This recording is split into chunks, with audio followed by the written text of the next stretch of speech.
Welcome, Matt. Thank you for joining us. It's great to be with you, Teresa. Thank you. So, my first question has to be, what is a Z-ism? That would be the natural question I typically hear.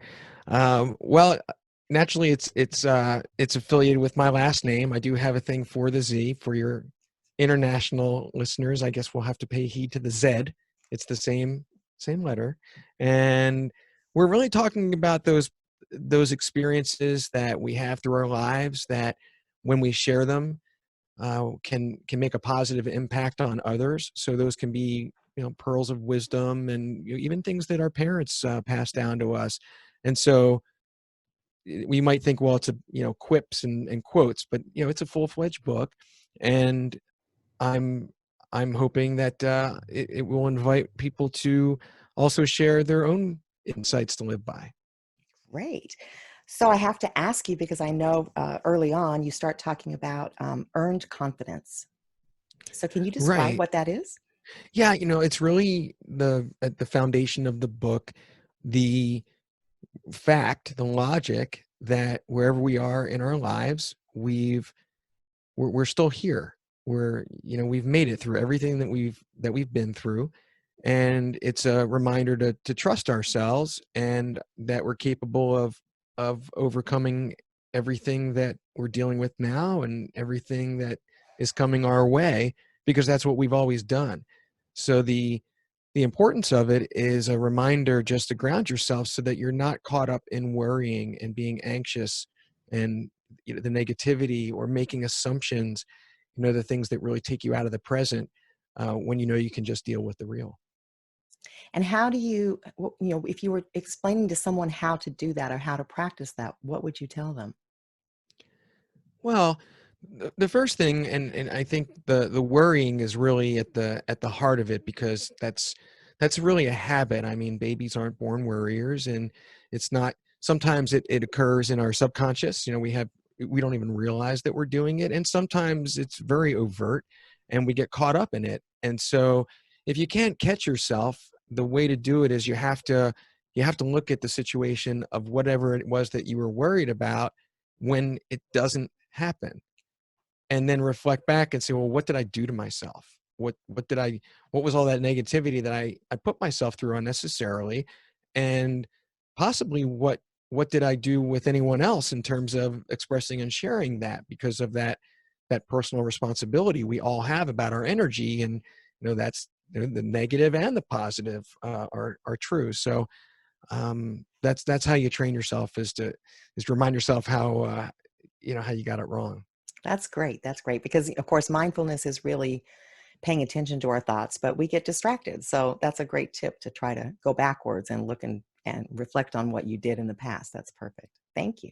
Sure. Um, so right now, a lot of people are still under, we're calling it a secluded retreat, but it's basically some sort of shutdown or stay-at-home orders, or Right. they're slowly opening up. But we've been very focused on mental health and paying attention to our emotional well-being lately because it's so important. And I think it's challenging for people right now under these circumstances. And I know you also include that in the book. So I was wondering if you could share some information about that. Absolutely. I think people have a tendency to really dance around this topic, and the stigmas associated with it. And um, I'm hoping that what we're talking about here, and being front and center and taking it head on in the book, are the kinds of things that are going to make that go away. I mean, the brains are part of the body. I'm not sure why we're separating here.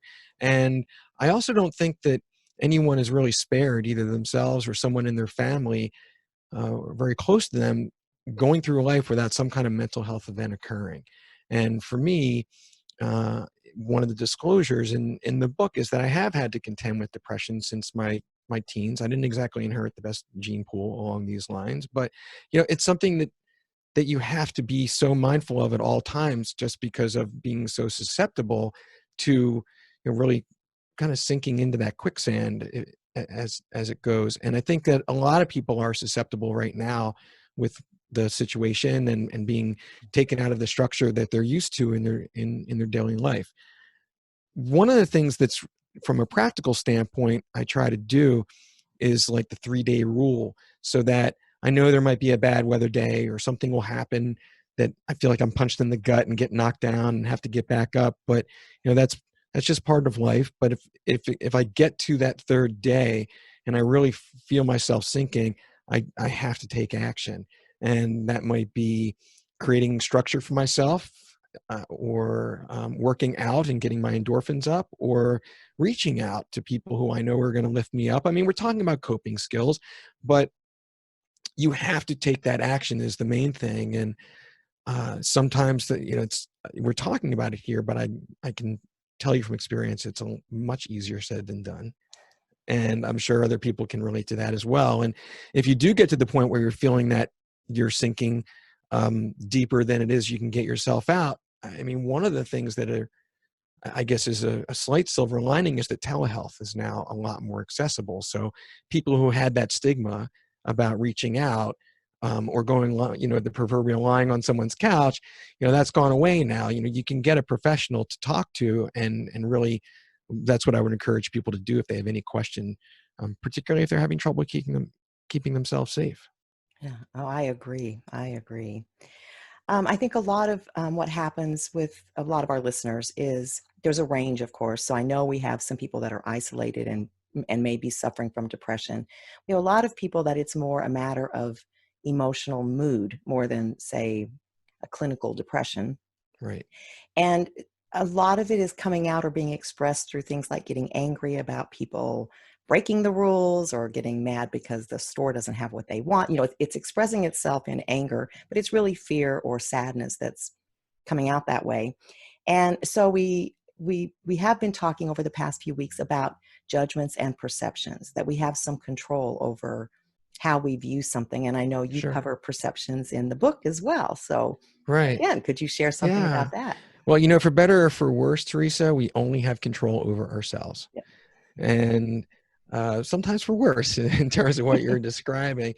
But perception is easy just to really forget about the fact that we do have all these moving parts, and we have so much information coming at us at all times, and at any given time we might be not listening as well, or not being present, or our mood is distorting our view of reality, and we assume what it is that we experience is the truth, when in fact it's really just an interpretation, and in being that also an assumption.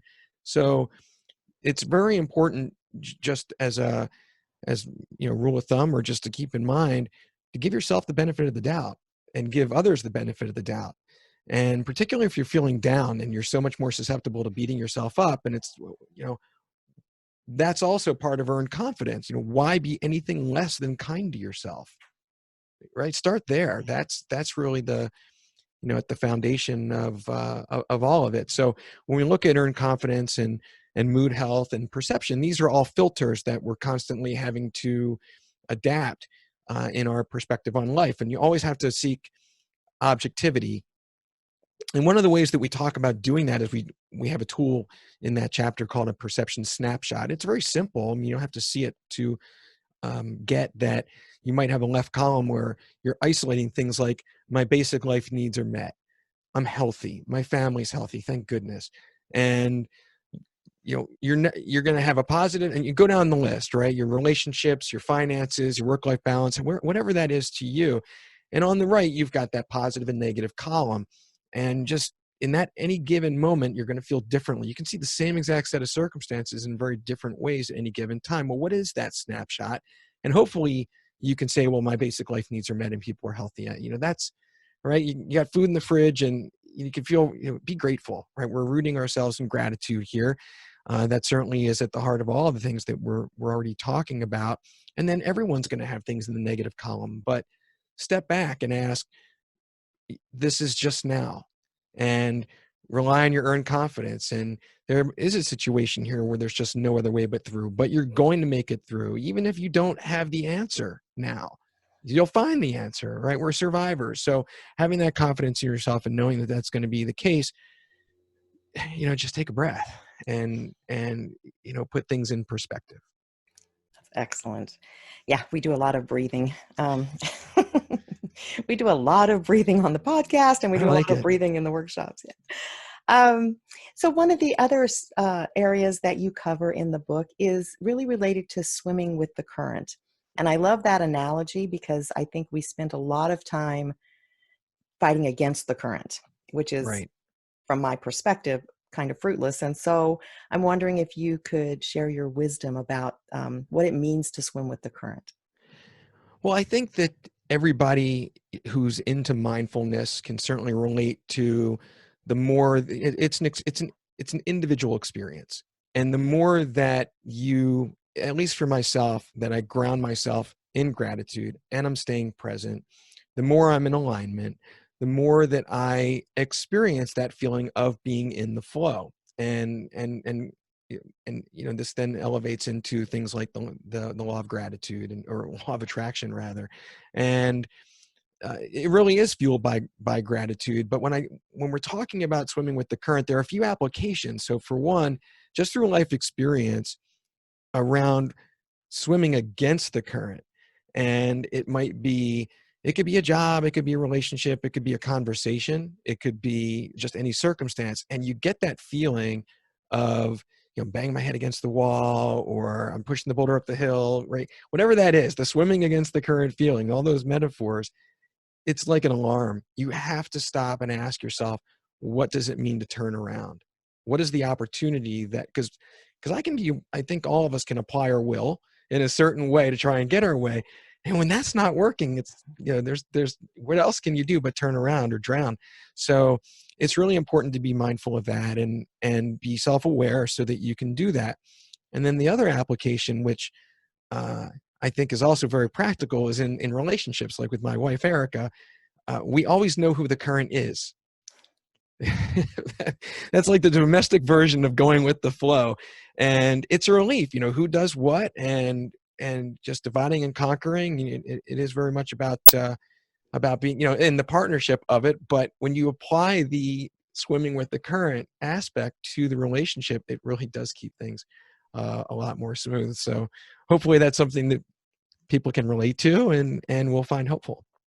Oh, and especially now, because I know a lot of people, now that they've been home with the same person Right. for weeks on end, 24/7, maybe letting go and just going with the flow would be very helpful right now, especially. Close quarters. Well, Yes. hopefully people, at this point with the adjustments we're all going through are finding ways to turn the difficulties and the challenges that, no one takes change on very easily, but are finding the opportunities and are finding the life enrichment that's here and now for people to embrace. Excellent.